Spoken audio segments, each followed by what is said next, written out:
is now being recorded. So this is the 6th meeting of the Governor's Water Augmentation Council.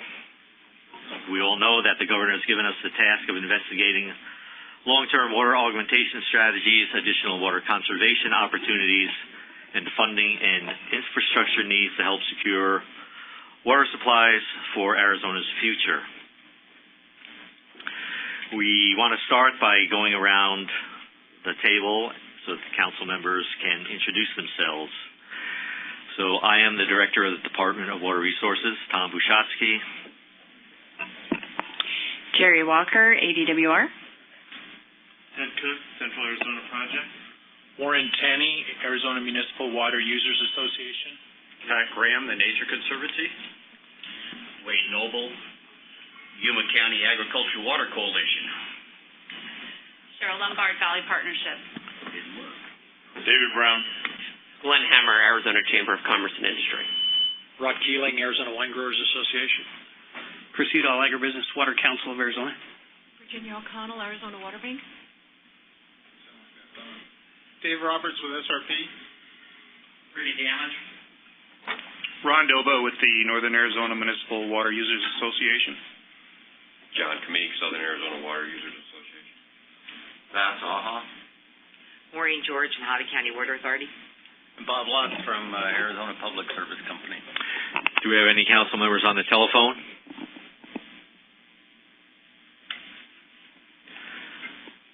Okay, not hearing any, we'll move on. To those members of the public who joined us by phone for the webinar, please keep your phones on mute. If time allows, there'll be an opportunity for you to comment on agenda items later on, and you can unmute your phones then. Again, as we've reminded folks in past meetings, the audio in this room is not the greatest in the world, so we'd like you to keep your sidebar discussions to a minimum and really go outside the room if you need to have them, both members of the council and folks in the audience.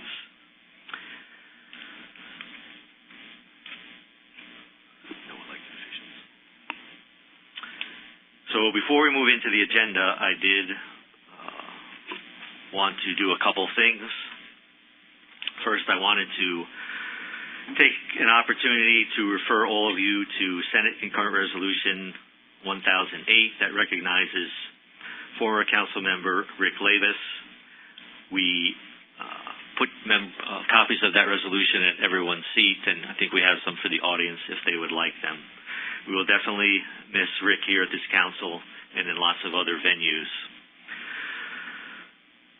So moving on, I'd also like to thank folks in regard to House Joint Resolution 2002, which was up in Representative Barton's committee yesterday. That's a resolution related to the potential Minute 3-2X with Mexico. And I just wanted to mention that we had 15 or so organizations sign in support of that resolution. So I want to thank everyone.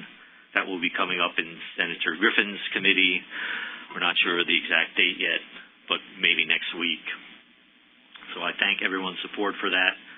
I'm not sure where Minute 3-2X is going with the new administration, but if it does come to fruition, there's a lot of really good benefits for the state of Arizona that would come out of that minute. So we'll move on now to the agenda.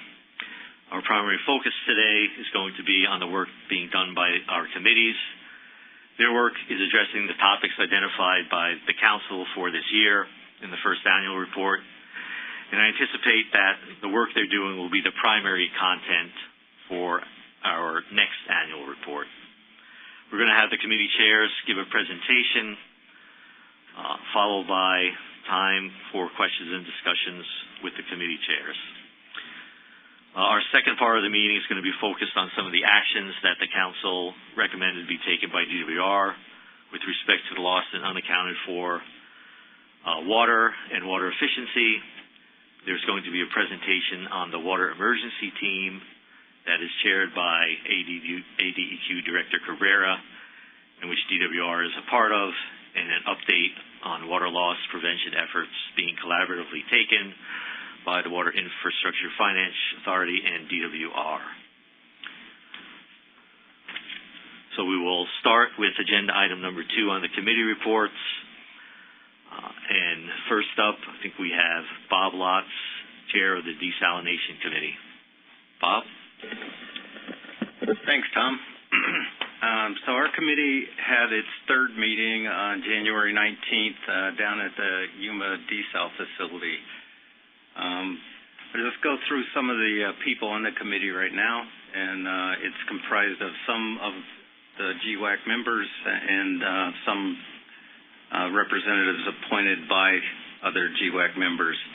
Philip Richards and Bruce Hallen were appointed by Dave Roberts from the Salt River Project. Brian Payne is a member of the committee appointed by Warren Tenney of the Arizona Municipal Water Users Association. Wade Noble is part of our committee from the Agribusiness Water Council. Chuck Collum has been appointed by Ted Cook from Central Arizona Project. Chuck Graff and Trevor Bajori, thank you, is representing Maciel from ADEQ, and John Kamik, who serves the town of Marana, and Glenn Hammer is also part of the committee. Jerry Walker from the Department of Water Resources and Zach have been instrumental in helping us put everything together in our committee. And although the committee is run by appointed members, our process allows for public input and encourages feedback from members as well as public.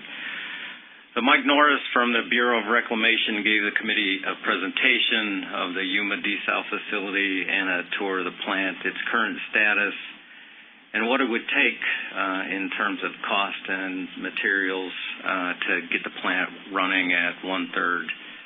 2/3 in full capacity. I do want to share our appreciation with Mike as well as Maria Ramirez, Luis Cruzado, June Wolf, and Juan Guzman for their work in hospitality in entertaining us that day. It was a very, very worthwhile meeting. After the tour, the meeting in the afternoon, we had a presentation by Chuck Cullum on the Colorado River who's the Colorado River Programs Manager for CAP. And he updated the committee on the Yuma area brackish groundwater investigation. Chuck's presentation, as is everything from our meetings, is available on DWR's website. One of the reports that CAP has shared with us was a report prepared by Montgomery & Associates in 2008 that did a study for CAWCD focusing on sources of brackish groundwater in the state. Chuck was invited to provide a brief overview of the report. He presented the information regarding the pros and cons associated with developing the resources in all the areas identified. They included the West Salt River Valley Alluvial Aquifer, Coconino Aquifer in the Winslow Loop area, the Gila Bend Alluvial Aquifer, the Yuma area, and the Picacho Basin and Wilcox Playa. The table that Zach is going to put up.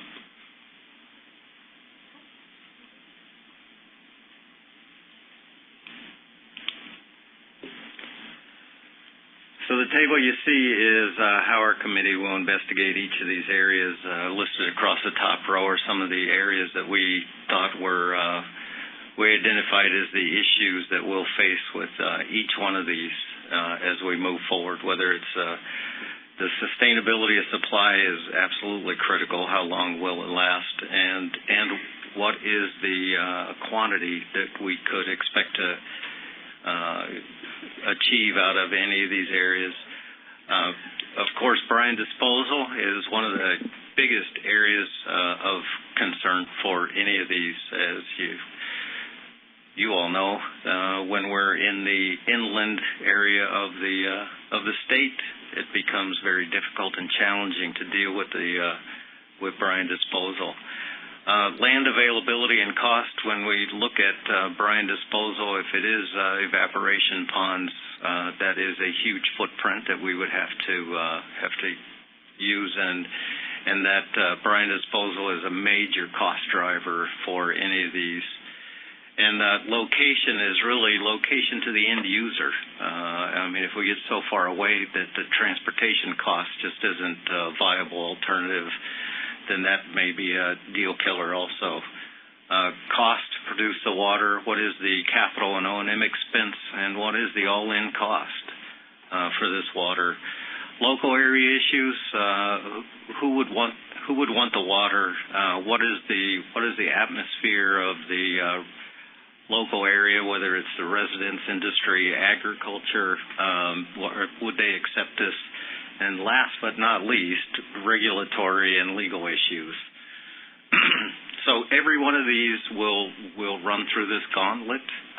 Will determine which ones, if more than one, would be the most likely subject to pursue.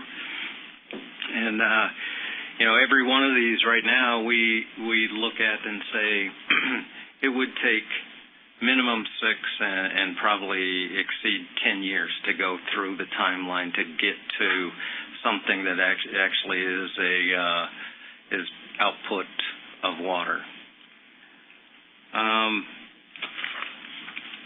So one of the things that we're committed to as a group is that the product that we want to present to the committee is by the end of the year to have identified what our committee anyway says is the most likely candidate area for at least some kind of facility and what size of that facility would be.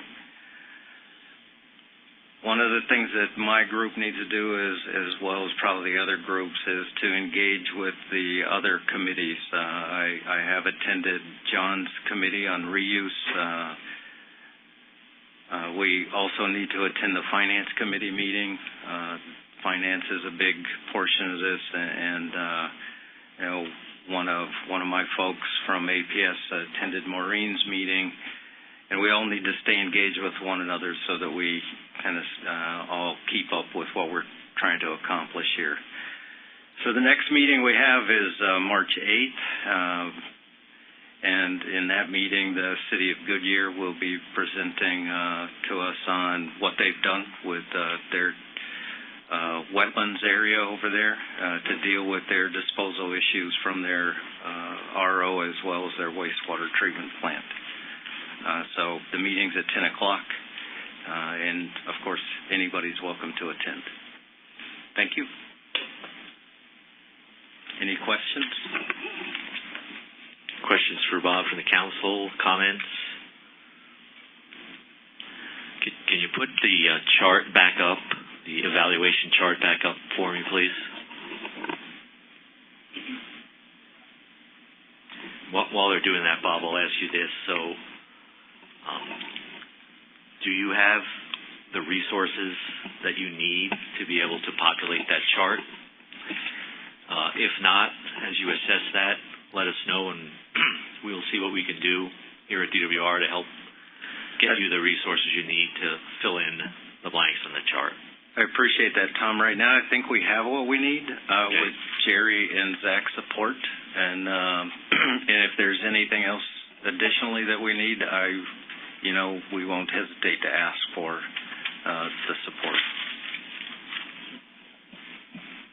So I would ask members of the council, if we get the chart back up, if they have any additions or comments about maybe other boxes or columns that they think might need to be evaluated. Does the chart catch everything that we think we need to do in that regard? Mr. Chairman? Yes, Bass.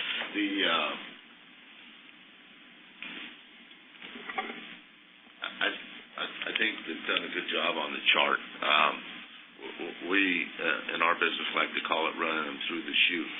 And you're running it through the chute, and that's what it needs. On the last two, I think as it moves forward, that we'd be sure to, as you go through the categories, the west of the Salt River Valley, for instance, that, you know, the BID, the Arlington Irrigation, the Paloma Ranch people, they be invited in themselves, and that they might express those concerns or support or whatever it might be. And I'd be willing to help wherever we have some folks. I think one of the things that we discussed, Bass, was exactly that. On every one of these, as we go through them, we need to engage with the local area people, whoever that is, whether it's BWCDD in Arlington Valley or down in the Yuma area, Gila Bend, anywhere that we're talking about. I think we need to get a feel for what is the local environment there, and are they interested in it, or is it just something that there's no way that we're going to want to deal with the issues that surround it? So, thanks. And Bass, it's a great point, and I would ask council members who are connected to these local areas to reach out to Bob if need be, to help him identify the right folks to give that type of an invitation to. It's kind of you all have your areas of contacts and expertise there. I think that would be very helpful in moving this forward. Anything else, council members? Bob, is the Winslow Loop area all on the reservation, or is it half and half, or what's the idea there? Well, what we've seen from the report, Dave, is it's half and half. And that's one of the discussions we had is, so where do you want to go with that? And how do you want to tackle that? But we just now started even identifying these areas, and our real focus in the last meeting was just the table. What do we need to do to go through every one of these areas to make sure that we've vetted them all out? So any help that you can give us on any of these, Dave, is appreciated, as well as anybody else on the council. Thank you, I will. And I would just note that there are some places where piles of brine would be better than the existing footprint.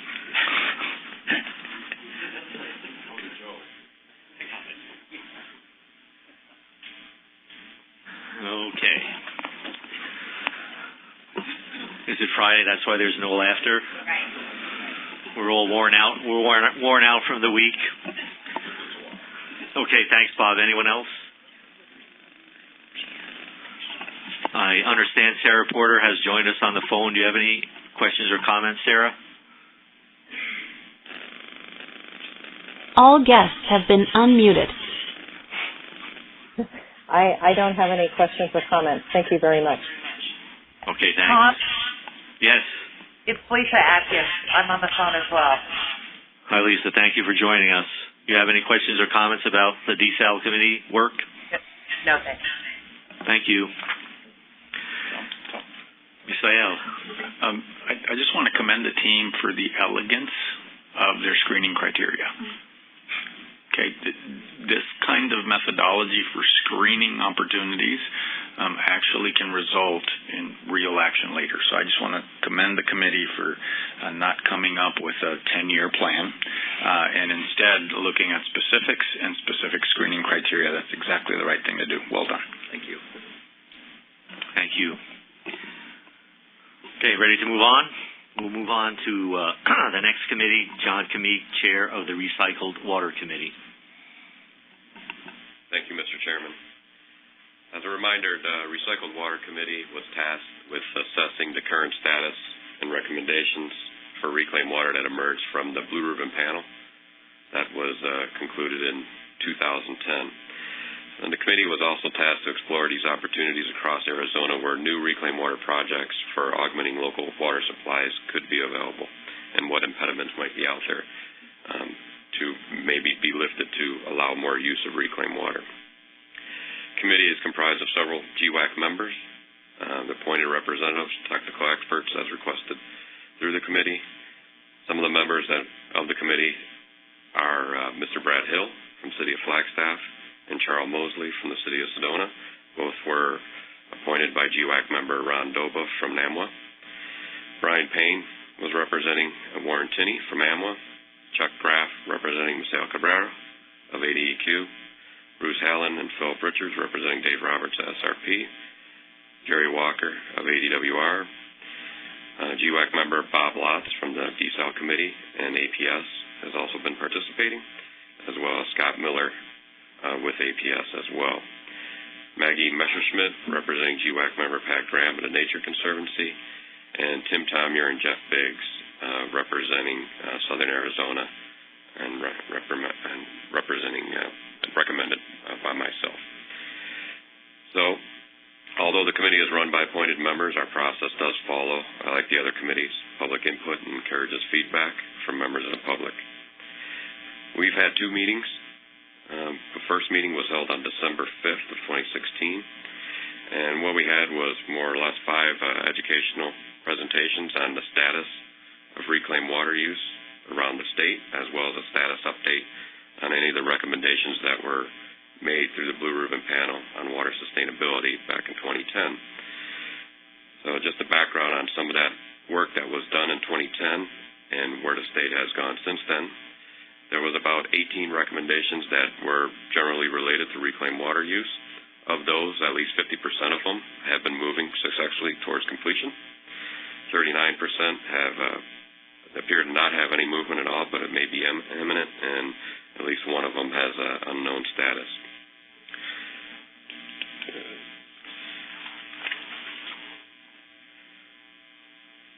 Although some of the presentations also on the 5th included, we had Ms. Susan Craig from WIFA presented on the background and capabilities of WIFA to help fund reclaimed water projects for small and large communities throughout the state. It was a very good presentation, and she did list several projects who have been using WIFA funding for reclaimed water programs, including Buckeye, Prescott, and City of Surprise. Another presentation that we had was from Mr. Jeff Biggs, who he's the Strategic Initiatives Administrator for Tucson Water, and he gave us a great history on the Tucson Water Recycle Program, which is well over 30 years old and distributed throughout the community in the Tucson area, as well as what future recycled water use is going to be moving forward in the Tucson area. One of the upcoming projects that is now being vetted down south is they're thinking of the city is considering making a project in the downtown area where they would move some of their reclaimed water to create a business environment similar to the San Antonio Riverwalk or other communities that have put a running water feature in their downtown area to hopefully encourage business development. So we'll be watching that. And Tucson Water has also been gauging public perception with regards to direct potable reuse for the future if they ever need or decide to do water augmentation with direct potable reuse with their effluent.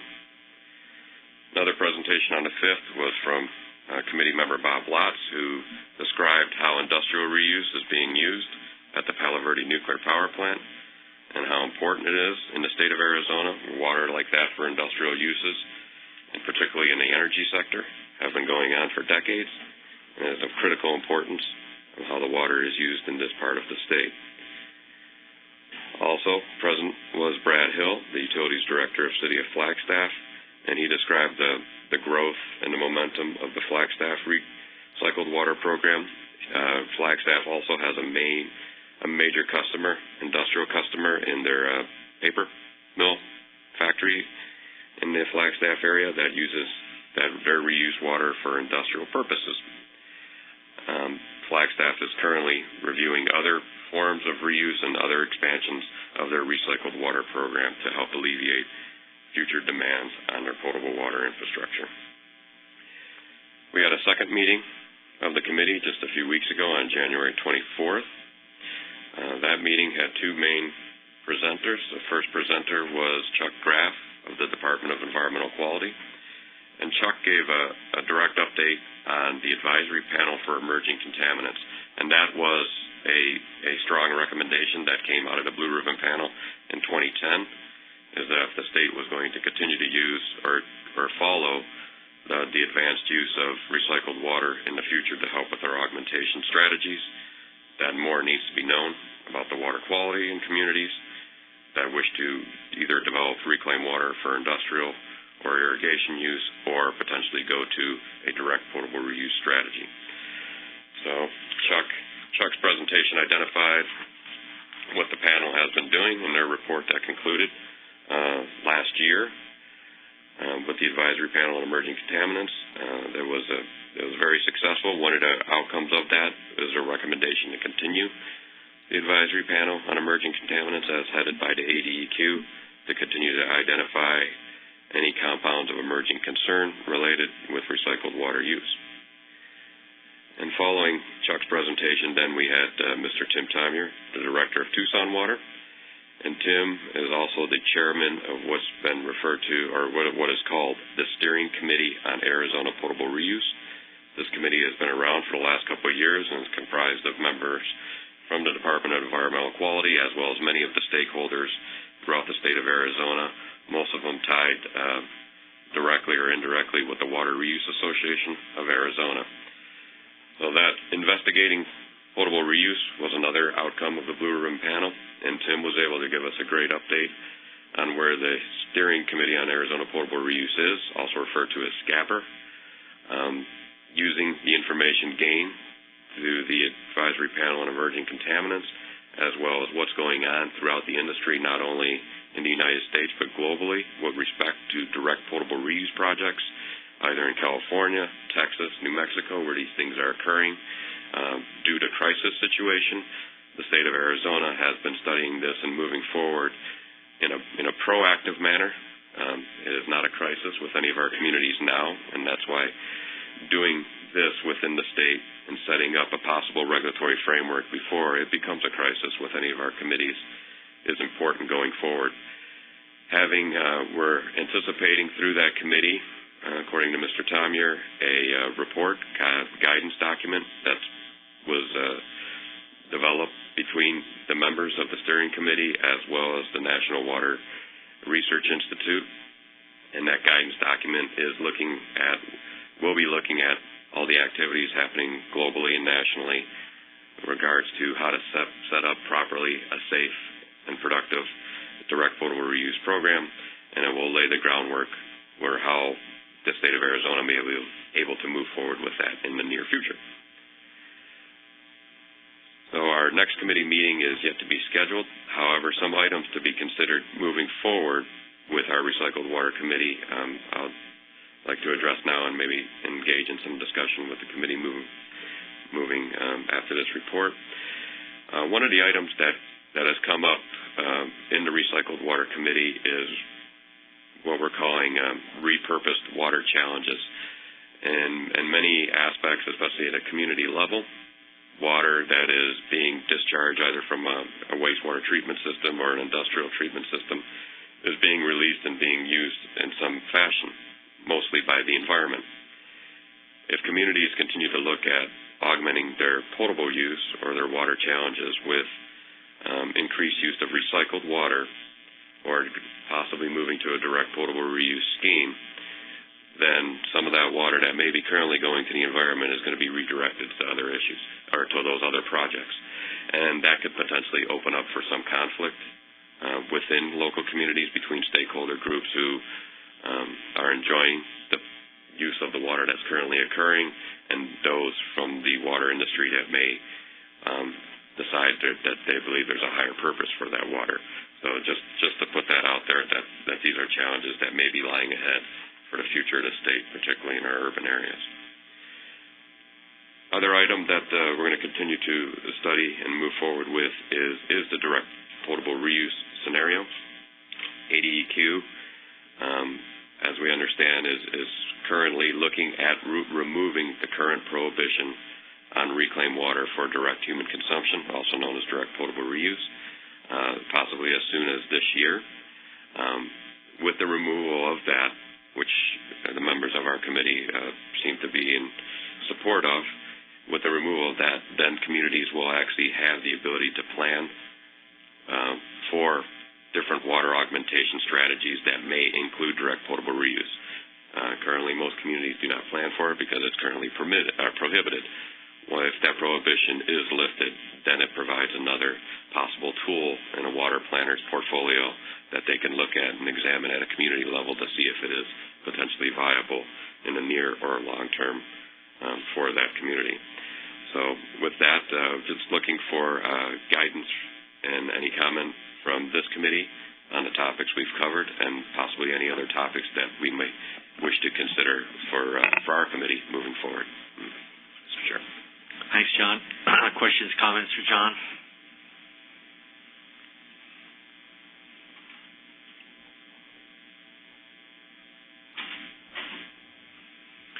So I guess I have one then. So what do you see in the near term as some of the deliverables coming out of your committee, and when might some of those be delivered? Mr. Chair, well, we will come up with, we will relook at the Blue Ribbon Panel on water sustainability. The deliverables will be an update on those activities. Another deliverable, or hopefully a successful deliverable that will be conducted this year would be, as the reuse rules are opened by ADEQ, several of those Blue Ribbon Panel recommendations, particularly on infrastructure and other items, will hopefully be addressed in that rulemaking process with ADEQ, as well as that elimination on the prohibition of direct potable reuse within the state. In any way that our committee can help encourage that, because we think that from a recycled water perspective, that is a large advancement. Thanks. So another question, you mentioned the issue of perhaps taking water away from the environment and repurposing it.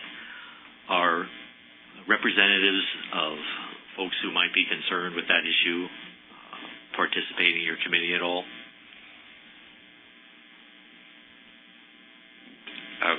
We do have members from the Nature Conservancy on our committee. I can't say directly that we've heard about these concerns, other than they're out there and they're being brought up more at the local level, as communities are sharing with me that they have concerns about repurposing water from one location to another, that these could drive potential conflicts in the future. Okay, thanks. Tom, if I could follow up on that. We have been having some conversations with Director Cabrera about some rule changes that might be appropriate to allow for some reuse to be used for the environment. So we'll share that information with your committee. Also, we'll share some of the work that's going on in the San Pedro area around Sierra Vista, where actually reuse water is actually being repurposed to provide benefits both to the community as well as to the river. So I think it doesn't always have to be a zero-sum game. So we're happy to share that. Thank you. So with that, I think it's really important that those types of success stories be added into the mix and in John's committee and when he's preparing his report. Any other questions? Lisa or Sarah on the phone? No, thanks. No, thanks. Thank you. Maureen. Yeah, just one other comment. I guess I see the repurposing as not just an issue for the environment, but also, for example, golf courses, the paper mill, the semiconductor industry. I mean, we use that reuse water is used for a lot of industrial purposes throughout the state. And if that reuse water starts becoming part of a direct, potable reuse, then where do we replace that water? So I think it's not just the environment that there's an issue about the repurposing. And I think certainly when Chuck Graff presented to this council, I think he made that point that there's a tremendous amount of reuse already going on, and the opportunity to have reuse meet future demand might be more limited than we think. But certainly there's those other sectors that we would need to reach out to in that same kind of discussion. Thank you. Anyone else before we move on? Before we move to the next committee, I want to recognize Senator Otondo has joined us. Thank you. We'll move on then to the next committee presentation. Maureen George, Chair of the Long-Term Water Augmentation Committee. Good good morning. Well, luckily our committee's only met once, so I don't have a lot to say. We had an initial meeting. As you can imagine, long-term augmentation is a really big topic, and really our discussion was how do we narrow that down to something that we can deal with, and what kind of information do we need to do that. I'll start with who's on our committee. We've got Philip Richards and Bruce Hallen, who were appointed by Dave Roberts of SRP, Brian Payne by Warren of AMWA, Wade Noble, Chris Udall, Philip Townsend of Sunland Chemical Company, Scott Deeney, appointed by Patrick Graham of Nature Conservancy, Sarah Porter from Kyle Center, Virginia O'Connell from the Water Bank, Juliet McKenna from Montgomery Associates, and Bill Plummer. At the first meeting, we discussed both demand and having an update, for example, on the WRDC demand numbers. We all recognize those numbers were probably very optimistic at the time and need to have a more realistic assessment. And that our goal really, though, was more focused on supply, because those demand numbers, the further out they get, the less reliable they are, and yet the planning horizon from at least a large-scale water project can be 35 to 50 years. And so the demand numbers aren't going to be reliable that far out. So where do we need to go from here? We have our next meeting is March 3rd at 10 a.m. We're going to have presentations from representatives of SRP, Nature Conservancy, ADWR, and the agricultural community in terms of more recent updates to supply and demand information throughout the state, some projects that are going on, for example, the Salt Verde Fund that SRP and the Nature Conservancy are involved in, just to give us a broad brush of recent demand and supply discussions that are going on. Our deliverable at the end, hopefully at the end of the year back to this committee, is, for lack of a better word, but it's probably not the right word, an outline for an RFP of the kinds of detailed information we need to have to do a matrix to determine where the hot spots are in the state and what the options are on a per acre foot basis, so we know if there's even reasonable options out there for those key areas. And going back to what Bob said, obviously we need to work with the Finance Committee in terms of what's possible from a financing standpoint.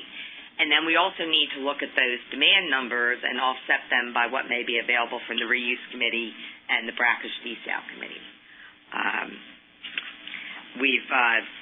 Jerry and Zach have been helpful in gathering information and trying to keep me organized for that purpose.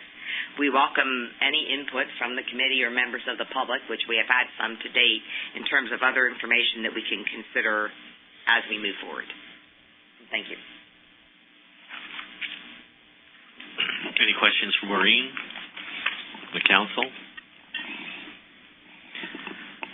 I do have one request, Maureen, and that is, as you work towards this RFP, the sooner you can get some information to me about what the cost of that might be, as I'm looking at DWR's budget for the remainder of this year and into next year, would be helpful to get a heads up on what kind of costs you're looking at to be able to do that. Right. Thank you. We'll do that. Okay. Sarah or Lisa on the phone? No, thank you. No, thank you. All right. So the next committee report is the Finance Committee, and Sandy Favorites is the new chair of the committee, and she couldn't be here today. But she did want me to remind folks that the next Finance Committee meeting will be held at DWR on Thursday, February 16th at 1 p.m. If you have questions about that committee, that meeting, I think you can get a hold of Martin Stiles in the interim, and he will help get answers to those questions. And we're hoping to see Sandy hit the ground running on February 16th in that committee. Okay, moving on then to agenda item number 3, Arizona Corporation Commission discussion. So we're going to give you a presentation. It's going to be done by Doug Dunham from DWR on the WET team running through the Corporation Commission. There are linkages to their work to the lost and unaccounted for issue in water efficiencies, and we thought it would be good to give you a presentation in the broader context of what that group is working on, to put in context what pieces of the council recommendations are also going to be looked at in that process. So, Doug, you want to take it away? Thank you, Tom.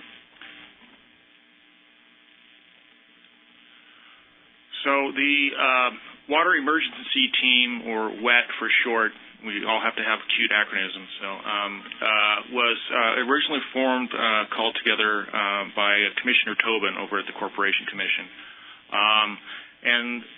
So the primary mission of the WET team was to provide a coordinated state response and an information sharing platform during water system emergencies. This usually would involve small water systems that have very fragile systems, and the whole system will go down, and we'll have small communities that are suddenly without water. Then the secondary goals of the WET team was to provide a forum for long-term multi-agency effort to address water systems that are chronically out of compliance with state agencies or that have severe water distribution problems. So the WET team members consist of state agencies, local government, and private entities. Among the state agencies participating are the Corporation Commission, Department of Environmental Quality, Department of Water Resources, WIFA, Department of Emergency Management Affairs, Governor's Office of Tribal Relations, RUCO from the ACC, and the Arizona Commerce Authority. Local governments include county associations across the state, local fire, and regional emergency call centers. Some of those are operated by the local county associations. Some of them are manned by DPS, so it's kind of a combination. Those were brought in under with the thinking that if there is a local emergency with water systems going out, these 911 systems need to be notified that they may expect additional calls. They have a whole system in place already for emergency response to get that word out, and they can contact if in cases of contamination in the water system. They can get the word out very quickly, alert local emergency rooms, that kind of thing. And then lastly, the private entities include the Rural Water Association of Arizona, Water Utilities Association of America, and various large private water utilities. This last group has been very instrumental. They've had a long history of working with the Corporation Commission when systems go down. They have the technical expertise to provide an emergency response. They have equipment on standby. They can do equipment loans, those kinds of things, where a lot of these smaller systems don't have that type of expertise or flexibility. So the short-term functions of the group has been to coordinate the emergency response for small systems that go down. The key agencies working on this have been ADEQ and ACC, and then again the private utilities that can provide that technical and equipment assistance when it needs to happen. The team notifies team members of events and what corrective actions are taking place. So when, for example, when DEQ or DWR get calls in from the media, hey, we've heard this, or our elected representatives, what's going on in my district, we all have the same information we can share and let folks know that the state is aware there are corrective actions underway. And then we act as, again, the clearinghouse for those events. Whoop. I did something there. Can you guys help me out? All right. Is that where I was at? Yes. All right. Thank you. Technology is a wonderful thing. So the longer-term projects include bringing together WIFA and ACC funds to rehabilitate orphan small systems, to bring them into compliance.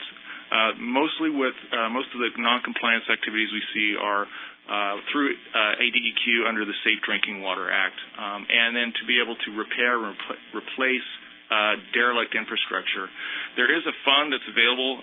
Last session, some monies were directed from the general fund through the Corporation Commission that's handled by WIFA to provide emergency funds for small private utilities. I believe there's one project, one grant that was committed to last year. I don't know if that project has started yet. Misiala would have more recent information. But that was a small grant from the general fund. That one project essentially wiped out that fund, so there are some discussions on how to keep that fund going into the future. There's also discussions under DEMA. They have the ability at the end of the year with leftover emergency funds. Those may be directed to critical infrastructure repair. So they're looking at directing some of those high needs to high need water systems to provide some of that funding. That may be an ongoing source that would be available. And then lastly, WIFA is starting an outreach program with ADWR, primarily targeted at rural communities, and we're focusing on reducing the lost and underaccounted for water. There is a grant that WIFA has put out. We are providing the technical assistance on reviewing those grant applications. That application period has just closed, and we're in the process of reviewing those applications. What we're focusing on is the M36 loss reduction protocol. It's a series of steps and measures that's an industry standard that small systems can implement, and we're trying to provide assistance to the smaller rural systems where that technical expertise is provided to them, and so they can pick up and move that program forward.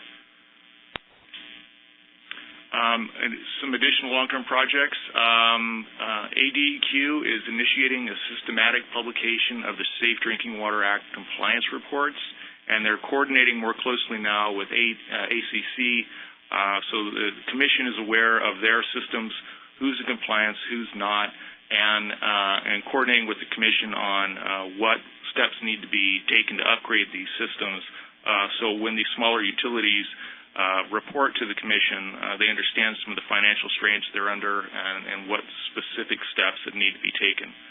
And then lastly, the Commission is looking at potential future consolidation of small water systems.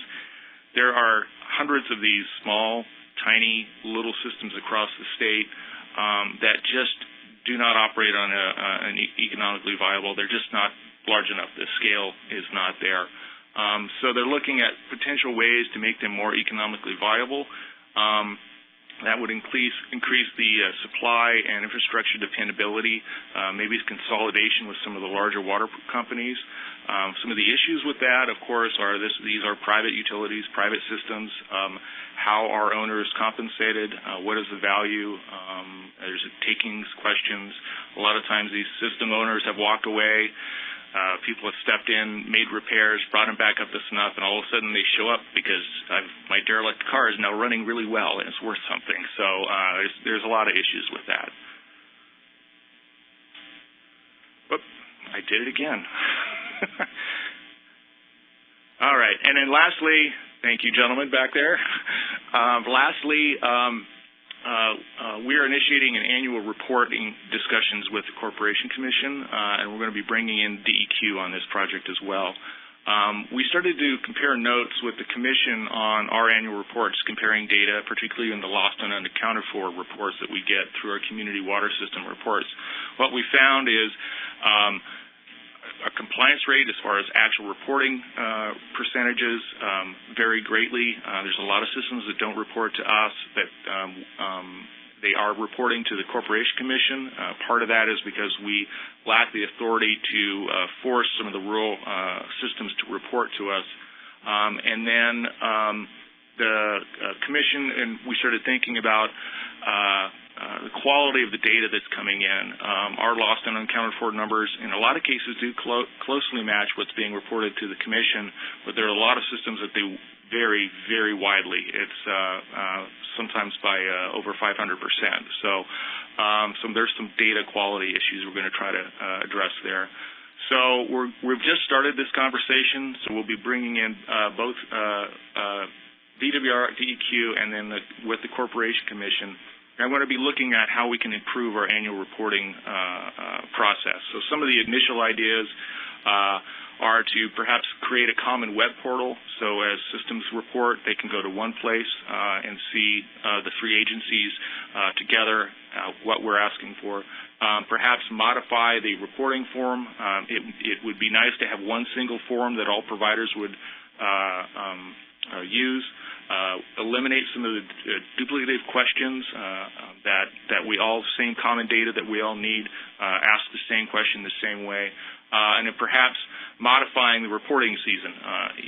DEQ's report due date is different from DWR's, which is different than from the Commission. If we could get those together, and there's one report that each water system has to fill out one way, one time a year, that we're hoping that will greatly increase our both reporting compliance rate as well as the quality of the data. That may require some statutory modifications, but those are some of the initial ideas that we've picked up. And with that, I'll take any questions the committee may have. Questions by council members?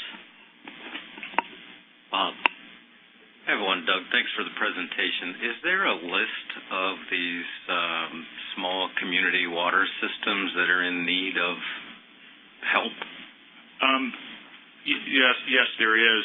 That's one of the issues that Tobin has been Commissioner Tobin has been trying to address. What are these small systems? What size are they? How many of them are in compliance with DEQ, with us, that kind of stuff. So we've been compiling that data. I don't know that the list is fully gelled yet, but they're working on that right now. Other comments, questions? Lisa or Sarah? No, thank you, Tom. Okay. No, thanks. So we'll kind of segue in here to the next agenda item, water loss prevention efforts, and Jerry Walker is going to make that presentation.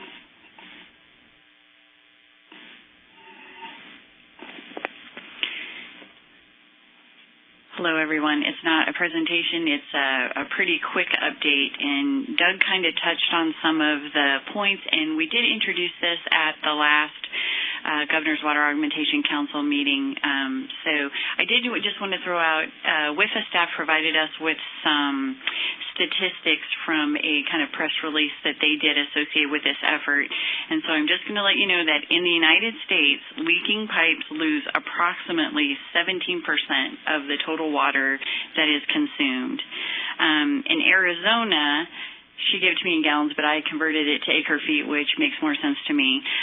Statewide, over 100,000 acre feet of water are lost and unaccounted for within the state. And as we know, and as it was reflected in the recommendation to DWR, this volume is generally greater outside of the AMEs due to less regulation, although many of the private water companies are regulated by the ACC. And there's a recognition that water loss control is a cost-effective water management component. So DWR was directed by this council to identify municipal and private water providers outside of the AME whose lost and unaccounted for water exceeded 10%, and then explore some options and potential actions that may be taken to reduce that number so we can change that and get it below 10%. So as part of that direction, DWR reached out and has partnered with the Water Infrastructure Finance Authority to pilot a targeted water loss control program in Arizona. And as Doug mentioned, it's based on the American Water Works Association's Manual for Water Audits and Loss Control Program. So that's where the M36 comes from. It's their 36th manual.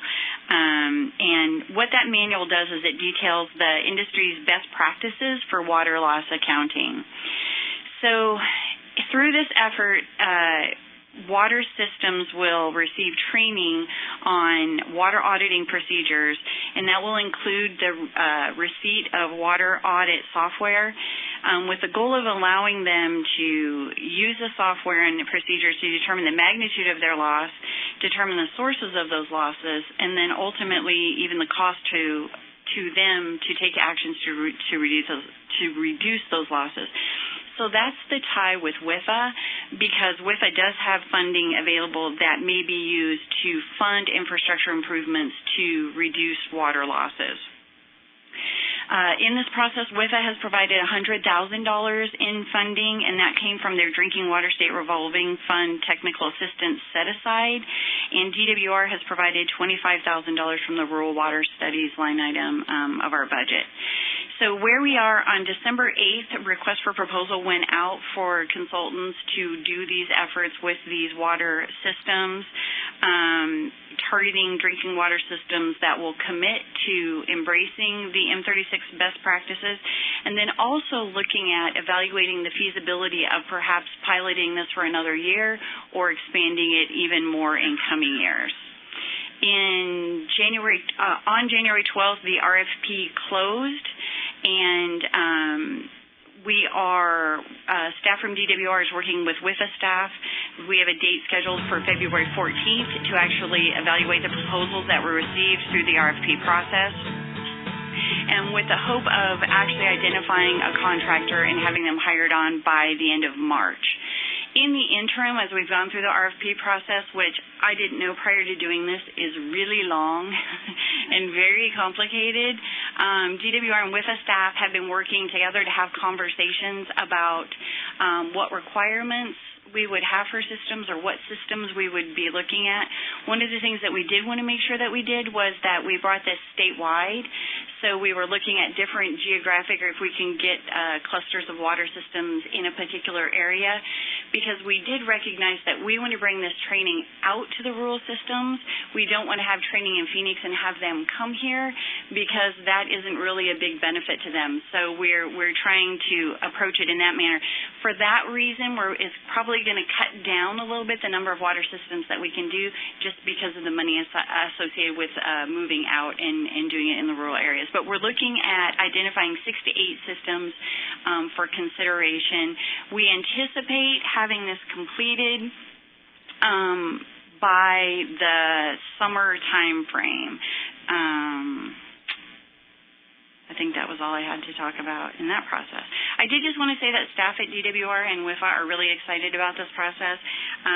We were given a recommendation in your annual report, and we hope to have it tangible before the next one's done. So in the water world, actually having something come together and have something to deliver is quite exciting for us. And I did just want to note that other entities that have expressed support for this concept obviously include the Corporation Commission. I know WIFA staff went and met with folks at the Corporation Commission. Also, AMWA have expressed support, and DEQ as well. So that's where we are. Questions? Pat? I don't know if you can answer this question or not, but in terms of the source of water for the community or for these systems, is it primarily groundwater, or what are the major sources that this 100,000 acre feet is affecting? The 100,000 acre feet of lost. I don't know the answer to that, but I guess I could put it in perspective that of our total water budget, only 17% is non-Colorado River surface water. So I don't know. I would say probably primarily groundwater. But one of the things that they did, we do think that we want to look at when we're selecting systems to go through this process is to perhaps, if we can, have systems that utilize both surface water and groundwater. Additionally, we are looking at, we think it would be nice to have a mix of private and public systems just to kind of cast the largest net. Mm-hmm. Dave? How much of that occurs in the AMAs versus rural areas? Do you know? Any sense of that? I do not. But I do remember at one of the first meetings when we talked about lost and unaccounted for water outside the AMAs, I think anybody back there I'm thinking 30,000 to 40,000, 50,000 acre feet. I'm getting a thumbs up from Martin. So that was what we had looked at, and I believe our first meeting here as roughly the amount of water that was lost and accounted for outside the AMAs. That much outside the AMAs? Wow. 50,000. Okay. Because they have significantly higher lost and unaccounted for. As we're looking at some of these systems, some of them have lost and unaccounted for numbers as high as 35%. So 100,000 out of how much water do we use? 7 million?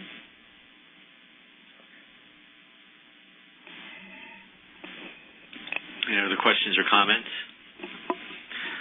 So I would ask Jerry and Doug this question. Is there an opportunity through the WET project and DWR's project to try to identify how much of that 50,000 or the 100,000 in total is attributable to these orphan systems or to the systems that are having these the financial troubles you talked about? I think there is. One of the specific things that we're working with the commission on is they've historically classified their systems based on revenue. That's really what their focus has been. They're shifting that, and we're trying to assist them with data that we have compiled on what the actual loss reported volumes are, and drill down into that. So I think we'll be able to start focusing on that and getting the hard number, and we can then use that to focus some of those poorer systems, or more leaky systems, I guess would be the way to put it. Okay, thanks.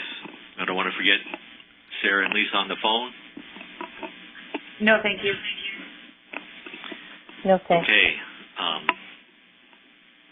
Before we close, I do want to give an opportunity for members of the public to address the council on any of the items on the agenda. Seeing none, are there any members of the public on the telephone that would like to address the council on any of the agenda items?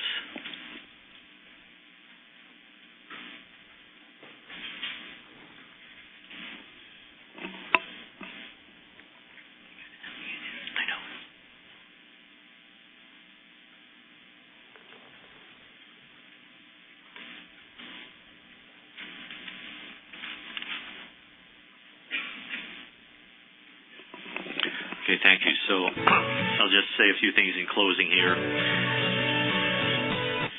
That's why they're muted. I can't sing, so. Look, karaoke. It's really exciting to me that the committees are up and running. It's really exciting that the DSAL committee is as far down the line as they are at this point in time. I think really that's where the guts of the action items are going to come out of for this council, and so I think we're on a good start, and again, the sooner we can get some of this done, the better, to address the issues we're all facing. I will announce the next meeting of the council is Friday, April 7th. We also have a June 9th meeting scheduled.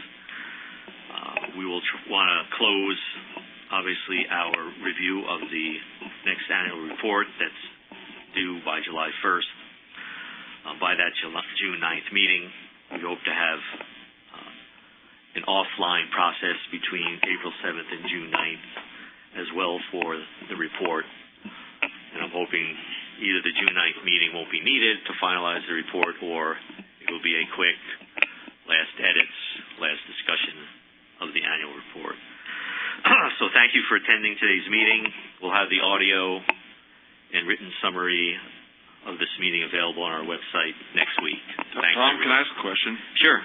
The legislature either last year or the year before authorized a statute that provided for the State Land Department and Department of Water Resources to do a study on 5 dam sites as opposed to 5 reservoir sites. And I just wondered what the status of that was. So we're lucky to have Doug Dunham here because he's working on that. Yeah, I will. They are reservoir storage sites, both above and below ground. We've been working with state land. I've tasked our GIS folks to start a series of maps on those potential sites based on just real generic hydrogeology for the potential underground storage and just based on geographic layout for the above ground storage.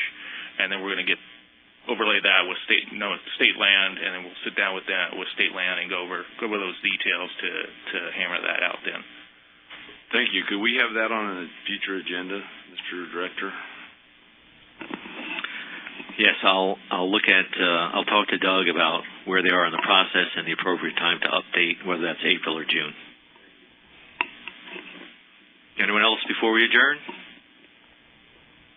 Thanks, everyone.